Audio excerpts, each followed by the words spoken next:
Masuk radar militer AS-18 Satuan TNI jadi pelindung IKN, ribuan prajurit siaga di ibu kota baru. Pemindahan ibu kota Indonesia dari Jakarta menuju ibu kota Nusantara IKN menuai sorotan dari beberapa aspek. Satu diantaranya ialah aspek keamanan. Kepala Staf Kepresidenan, Jenderal TNI Purn, Dr.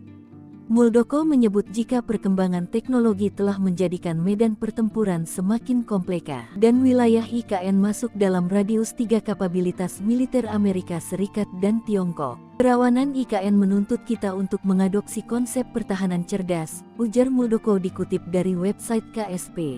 Hal itu yang membuat pihaknya mengupayakan kerawanan IKN tersebut dengan menganut konsep pertahanan cerdas. Sementara itu di waktu yang berbeda, Kepala Staf TNI Angkatan Darat Jenderal Maruli Simanjuntak mengatakan bahwa TNI AD akan menempatkan setidaknya 18 satuan di IKN, Penajam Pasir Utara, Kalimantan Timur. Rencana itu diungkapkan Maruli saat dirinya mengunjungi IKN, Rabu, tanggal 21 Februari tahun 2024.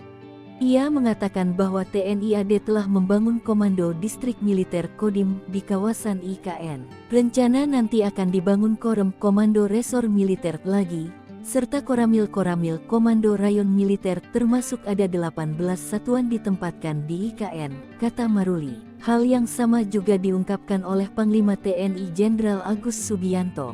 Ia mengatakan, sebanyak 2.820 prajurit akan dipindahkan ke ibu kota Nusantara IKN di Penajam Pasir Utara, Kalimantan Timur, pada tahun ini. Rencana itu diungkapkan Agus dalam sambutannya pada rapat pimpinan TNI Polri di Markas Besar TNI, Cilangkap, Jakarta Timur, Rabu, tanggal 28 Februari tahun 2024. Pada tahun ini juga direncanakan pemindahan personel TNI, baik Mabes TNI, TNI AD, AL, dan AU sejumlah 2.820 orang, kata Agus. Namun demikian, sebut Agus, pemindahan personel tersebut akan menyesuaikan kesiapan bangunan dan perkantoran di IKN. Rencana pemindahan personel itu, lanjut Panglima TNI, selaras dengan visi TNI yaitu well organized.